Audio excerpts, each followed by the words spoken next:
कार्यक्रमको साथमा कुमारी बैंक सबैका लागि सधैँका लागि, ग्लोबल आइएमई बैंक सबैका लागि बैंक,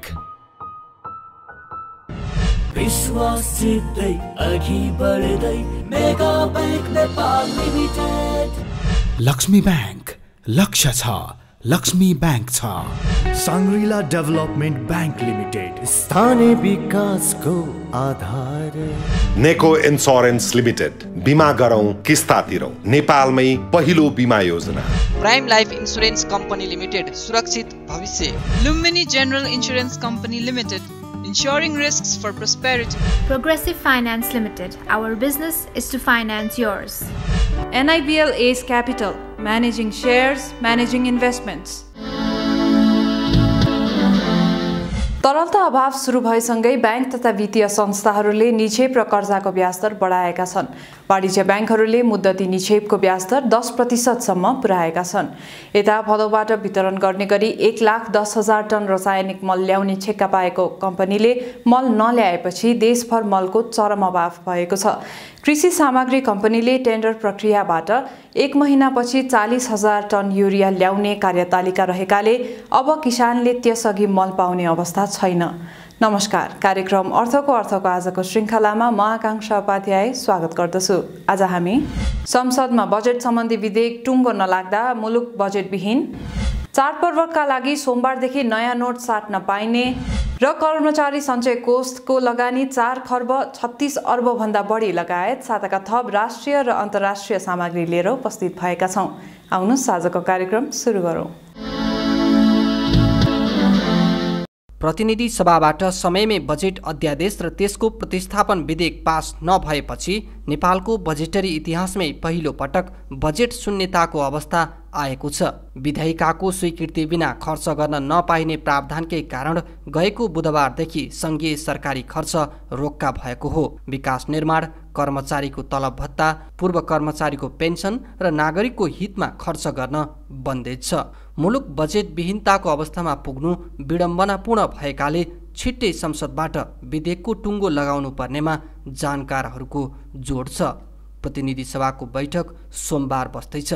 4 गते पछि त पक्का पनि पास होला, किनभने प्रतिपक्षहरूको पनि धेरै अहिले क्रिटिसिजम भइरहेछ। उहाँहरूले पनि सहयोग गर्नु पर्यो बजेट पास गर्नलाई भन्ने कुराहरू आइरहेछ। पक्का पनि त्यो पास होला, तर यो बीचको अवधिमा अलिकति अन्योलता चाहिँ छायो। अब चेक नकाट्ने भन्ने कुराहरू आयो।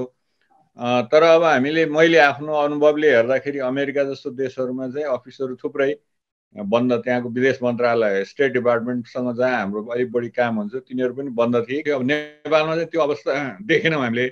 अब यो कानुनी जटिलता अथवा अमेरिका भन्दा हामी कहाँ फरक भएर पनि हुनसक्छ होइन। अघिल्लो दिनसम्म थुप्रै पैसाहरू रिलिज गरियो, त्यसपछि चाहिँ चेक दिन बन्द गरिएको छ।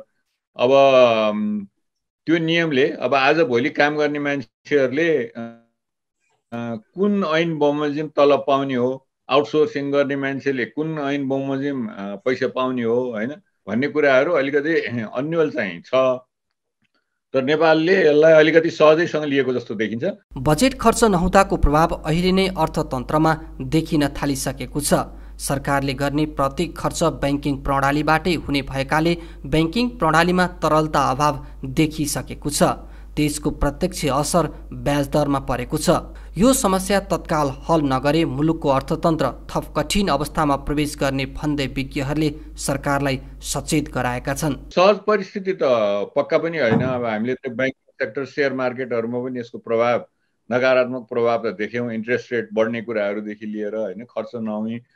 अब यसको माइक्रो लेभलको स्टडी, यो पेमेन्ट गर्न नसकेकोले अस्पतालहरूलाई कति बाधा परेको छ होइन, रासनको ठेक्का पट्टामा कति बाधा परेको छ, सेवा सुविधामा कति बाधा परेको छ, एम्बुलेन्स चलाएर पेट्रोल हाल्नुपर्ने ठाउँमा होइन डिजल हाल्नुपर्ने ठाउँमा के भएको छ भन्ने कुरा अब त्यसको अध्ययनहरू चाहिँ त्यति आएको देखेको छैन। तर हामीले सरसर्ती विचार गर्दा सिद्धान्त तर यसको चाहिँ प्रिन्सिपलको कुरा गर्दा त त्यहाँ पनि प्रशस्त असर पर्ने हो। अब तर यो कुराहरू सरकारबाट अथवा चाहिँ बाह्य क्षेत्रबाट खासै आएको जस्तो देखिँदैन। यस्तै आर्थिक वृद्धिको मापक कुल गृहस्थ उत्पादन जीडीपीमा सरकारी खर्चको मुख्य भूमिका हुन्छ।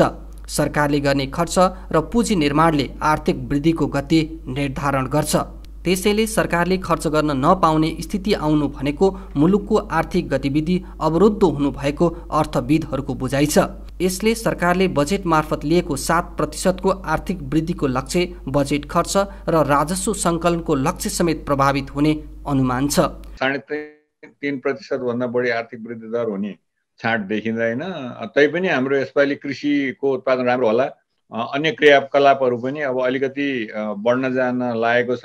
कोभिडको प्रभाव अलिक घट्दै जाला, किनभने भ्याक्सिनेसनले गर्दा। भनेपछि 3.5% भन्दा त बढी हुन सक्ने सम्भावना देखिन्छ। तर यो जुन डोमेस्टिक टुरिज्मको कुरा भयो, इन्टरनेसनल टुरिज्मको कुरा भयो, जसले चाहिँ कुल गृहस्थ उत्पादनको झन्डै 8-9% हैन सिधै र इन्डाइरेक्टली कन्ट्रिब्युट गर्छ।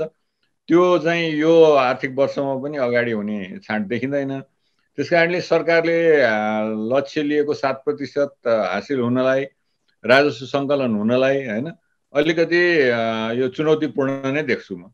सरकारले 1 रुपैयाँ खर्च गर्दा निजी क्षेत्रले 8 रुपैयाँ खर्च गर्छ भन्ने मान्यता छ। यदि अहिलेको बजेट शून्यता र त्यसले उत्पन्न गरेको सबै सङ्घीय कार्यालयको गतिविधि ठप्प हुने अवस्थाको निकास छिट्टै ननिस्किए यसको असर आगामी दशैं र त्यससँग सम्बन्धित खर्च प्रणालीमा पनि पर्ने व्यवसायी बताउँछन्। त्यसैले सबै राजनीतिक दलले यसलाई गम्भीरतापूर्वक लिएर राज्य प्रणालीलाई अविच्छिन्न कायम गर्न दिनुपर्ने सुझाव सरकारवालाहरूको छ। यो थियो मुलुक बजेट विहीन सम्बन्धी सामग्री। अबको पालो ब्रेक।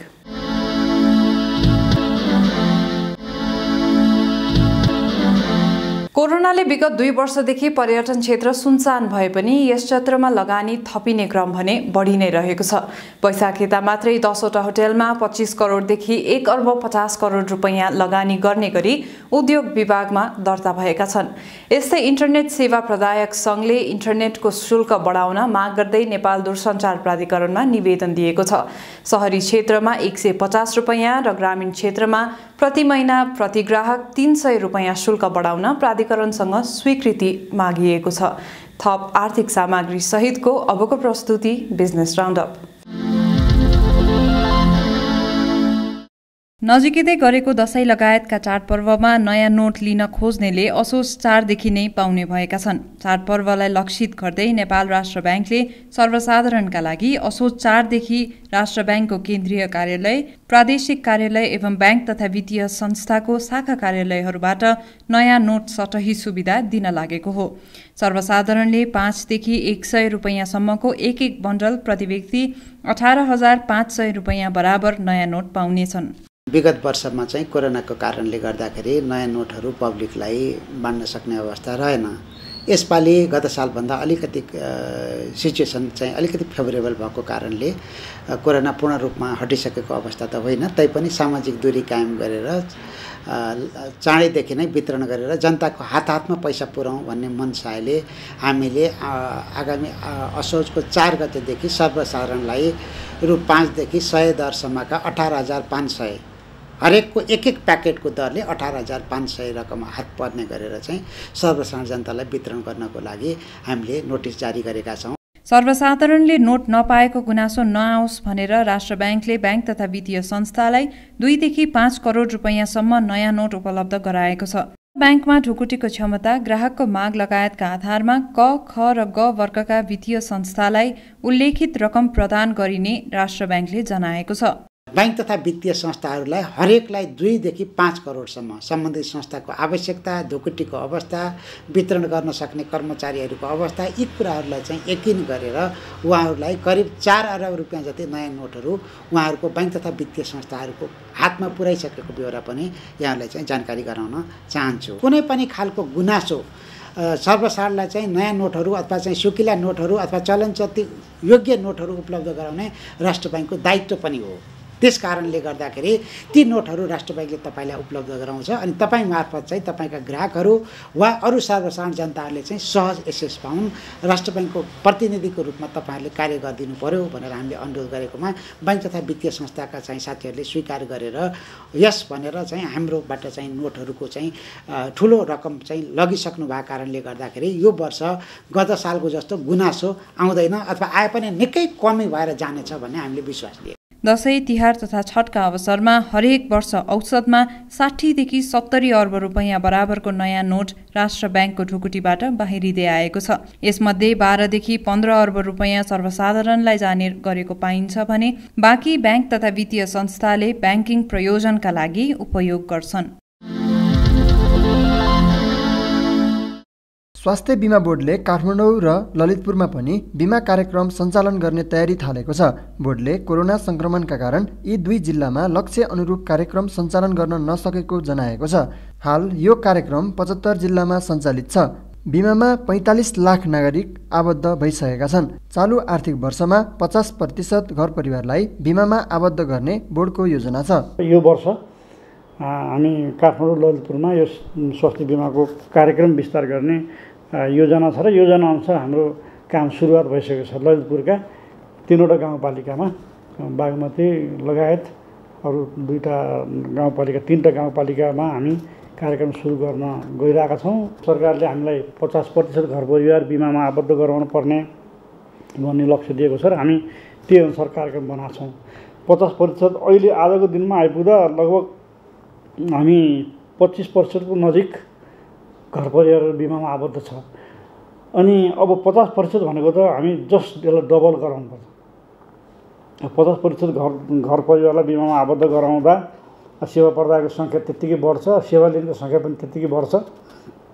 स्वाभाविक रूपमा अब दाबी भुक्तानीको रकम पनि बढ्छ। तर आवश्यक संरचना र जनशक्ति अभावका कारण स्वास्थ्य बिमा कार्यक्रम राम्ररी सञ्चालन गर्न नसकिएको बताइएको छ। यो योजनामा सहभागी हुने 5 जना सदस्य रहेका परिवारले वार्षिक 3500 रुपैयाँ तिरेर 1 लाख रुपैयाँसम्मको औषधि उपचार प्राप्त गर्न सक्नेछन्। जनशक्तिको अभावले यहाँ अस्थायी संरचनाबाट सञ्चालित छ। स्वायत्त बिमा बोर्ड भने पनि स्वायत्त रूपमा काम गर्न सुरु गरिरहेको अवस्था छैन र हामी अब यो अपूर्ण संरचनाबाटै चलेको र जनशक्तिको अभावले गर्दा यो क्लेम डिपार्टमेन्टमा दायी भुक्तानी शाखामा एकदम जनशक्तिको न्यूनता र हामी पुरानै सफ्टवेयरबाट काम गर्ने त्यो कारणले धेरै अस्पतालहरूका दाबीहरू पनि अझै समीक्षा गर्न बाँकी र भुक्तानी गर्न बाँकी रहेको अवस्था थियो। भुक्तानी गर्नको लागि सरकारले दिएको रकम पनि फिर्ता भएर जाने अवस्था हुन्थ्यो, किनभने काम गर्न सकिएन भने त्यो रकम फिर्ता हुन्छ। विगतको वर्षसम्म त्यस्तो खालको प्रविधि ट्रेन थियो, तर यो वर्ष भुक्तानी गर्न भनेर पठाएको सबै बजेट रकम चाहिँ अस्पतालहरूलाई हामीले भुक्तानी गऱ्यौँ। अब फिर्ता भएन, 1 पैसा पनि फिर्ता भएन। गत आर्थिक वर्षको अन्त्यसम्ममा स्वास्थ्य बिमा बापतको योगदान रकम 6 अर्ब 54 करोड रुपैयाँ सङ्कलन र 4 अर्ब 82 करोड रुपैयाँ विभिन्न स्वास्थ्य संस्थालाई भुक्तानी दिएको बोर्डले जनाएको छ। सरकारले दशैं तिहार र छठ पर्वको अवसरमा सञ्चालनमा ल्याएको सहुलियत मूल्य पसलमा सर्वसाधारणको भिड बढ्न थालेको छ।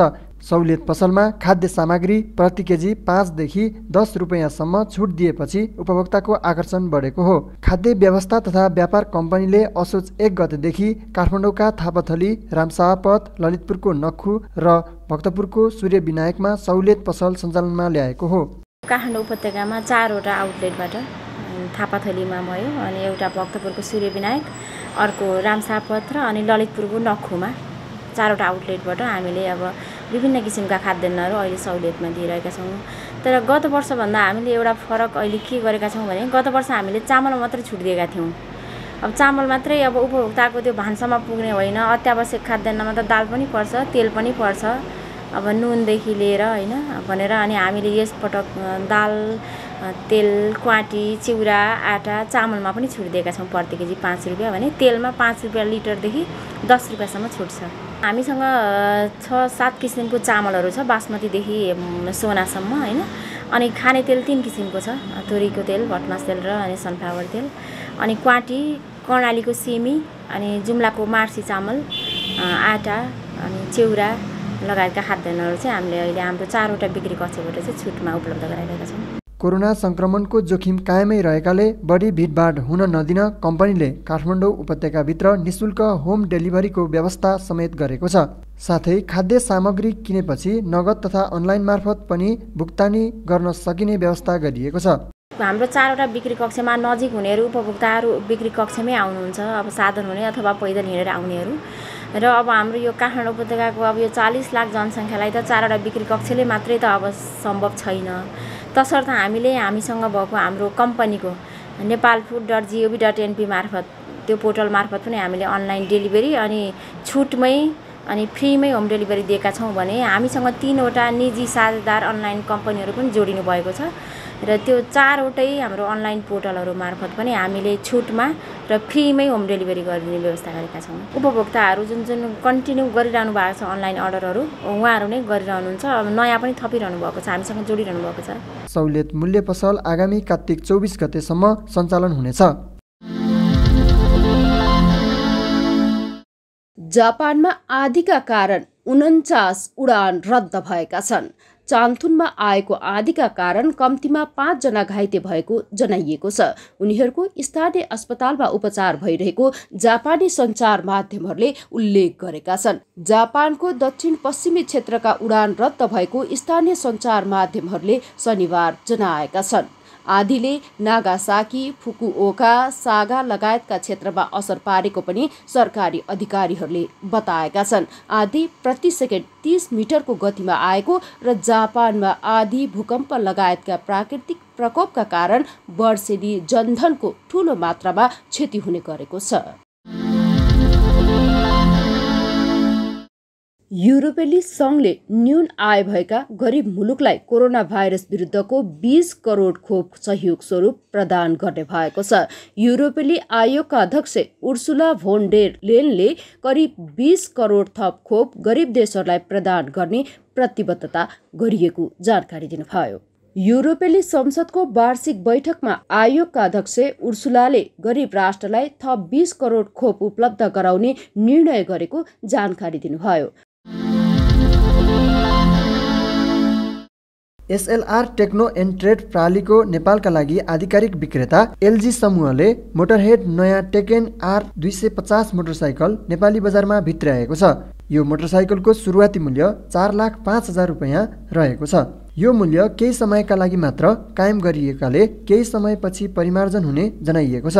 कम्पनीले विगत 5 वर्षदेखि नेपालमा 2 पाङ्ग्रे सवारी बिक्री गर्दै आएको छ। हामीसँग कर्मचारी सञ्चय कोष सम्बन्धी सामग्री बाँकी नै छ, हामीसँगै रहनुहोला।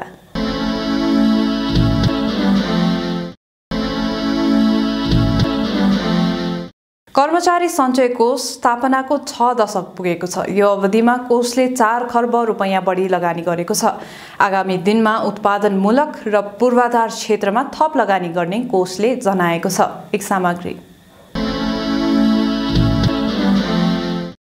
कर्मचारी सञ्चय कोषको लगानी 4 खर्ब 36 अर्ब 54 करोड रुपैयाँ पुगेको छ। कोषको कुल स्रोत भने 4 खर्ब 44 अर्ब 47 करोड रुपैयाँ छ। कोष 60औं वर्ष प्रवेश गरेको अवसरमा गत बिहिबार सार्वजनिक वित्तीय विवरण अनुसार जगेरा कोष तथा बचतमा 40 अर्ब 16 करोड रुपैयाँ रहेको छ।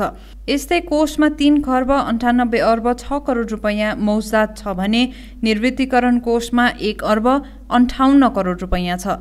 आगामी दिनमा कोषले आफ्नो रकमलाई उत्पादनमूलक क्षेत्रमा केन्द्रित गर्नुपर्नेमा अर्थ मन्त्रालयका राजस्व सचिव एवं कोष सञ्चालक समितिका अध्यक्ष कृष्णहरि पुष्करले जोड दिनुभएको छ।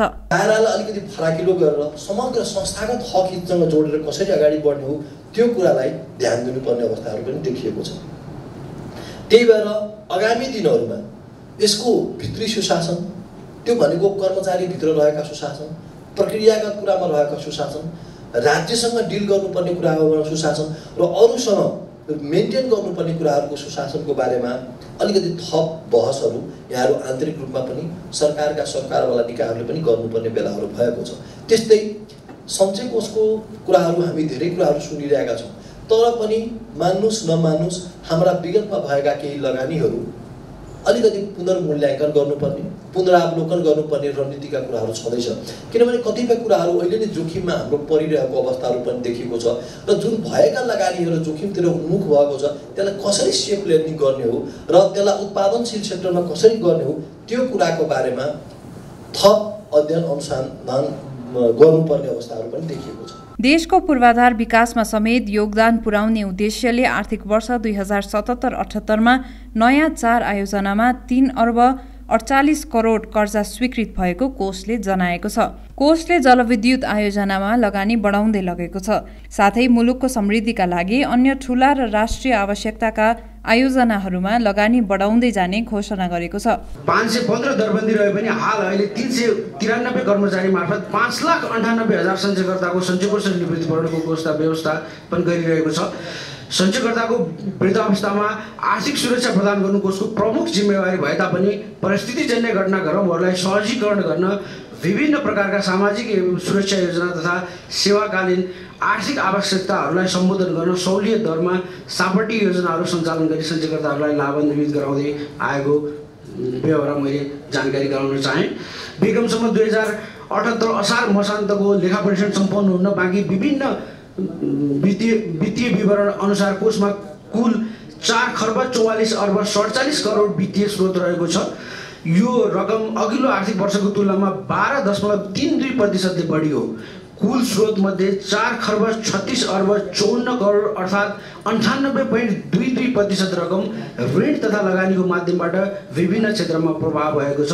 हाल सञ्चयकर्ताको संख्या 5,98,000 रहेको छ। त्यस्तै निवृत्तिपूरण कोषमा भने 964 कार्यालयका 24,100 योगदानकर्ता आबद्ध भएका छन्। सञ्चयकर्ताले कोषबाट विशेष सापटी, घर सापटी, शैक्षिक ऋण, सरल कर्जा, स्वास्थ्य उपचार र घर मर्मत सापटी शीर्षकमा ऋण सुविधा पाउँछन्। सुरक्षित प्रतिकूल एवं दिगो लगानी व्यवस्थापन र प्राप्त प्रतिफलको न्यायोचित वितरणबाट सञ्चयकर्तालाई सन्तुष्टि प्रदान गर्ने मूल ध्येय राखी लगानी व्यवस्थापनलाई चुस्त र प्रभावकारी बनाइएको छ। यसै क्रममा कोषको दीर्घकालीन वित्तीय स्रोतलाई आवास, विद्युत विकास तथा पूर्वाधार क्षेत्रमा एवं वित्तीय रूपले सम्भाव्य परियोजनाहरूमा लगानी गर्न कोषले उच्च प्राथमिकता दिएको छ। यसैबीच नेपाल सरकारले नेपालको पानी जनताको लगानी अभियान अन्तर्गत समावेश भएको नेपाल विद्युत प्राधिकरणले विकास गर्न लागेको 98.5 मेगावाट क्षमताको तामाकोशी 5औं जलविद्युत आयोजनामा कोषबाट ऋण लगानी गर्ने सन्दर्भमा कोष र प्राधिकरण बीच समझदारी गरी कार्य अगाडि बढेको छ। पुँजी बजारका क्षेत्रमा कोषको लगानी अभिवृद्धि गर्ने उद्देश्यले आर्थिक वर्ष 77-78 विभिन्न वित्तीय संस्थाहरूको संस्थापक शेयरमा कुल 84.69 करोड थप लगानी गरिएको छ र तर विभिन्न वाणिज्य ब्याङ्कहरूमा लगानी तथा डिबेन्चर गरिएको छ। यो रकम यो आर्थिक वर्षको कुल 79.12 करोड थप लगानी भएको छ। कोषले हाल पुल्चोक स्थित केन्द्रीय कार्यालय सहित 10वटा कार्यालय र 3वटा सेवा केन्द्र मार्फत सेवा दिँदै आएको छ। वार्षिक उत्सवकै अवसरमा कोषले 2 दशकभन्दा बढी समय सेवा गरेका कर्मचारी र गएको एसईईमा उत्कृष्ट अङ्क ल्याउने कर्मचारीका छोराछोरीलाई समेत सम्मानित गरेको थियो। यी थिए आजका प्रस्तुतिहरू। थप आर्थिक गतिविधिका लागि हाम्रो अफिसियल वेबसाइट www.arthakvarta.com लगइन गर्न सक्नुहुनेछ। आजको निर्धारित समय सकिएको छ। म लगायत सम्पूर्ण युनिटलाई बिदा दिनुहोस्। नमस्कार। यस कार्यक्रमको साथमा कुमारी बैंक, सबैका लागि सधैँका लागि। ग्लोबल आइएमई बैंक, सबैका लागि बैंक। विश्वास जित्दै अघि बढ्दै mega bank Nepal limited. Lakshmi bank, लक्ष्य छ, लक्ष्मी बैंक छ। साङ्ग्रिला डेभलपमेन्ट बैंक लिमिटेड, स्थानीय विकासको आधार। नेको इन्स्योरेन्स लिमिटेड, बिमा गरौँ किस्ता तिरौँ, नेपालमै पहिलो बिमा योजना। Prime life insurance company limited, सुरक्षित भविष्य। Lumbini general insurance company limited, ensuring risks for prosperity. Progressive Finance Limited. Our business is to finance yours. NIBL Ace Capital. Managing shares, managing investments.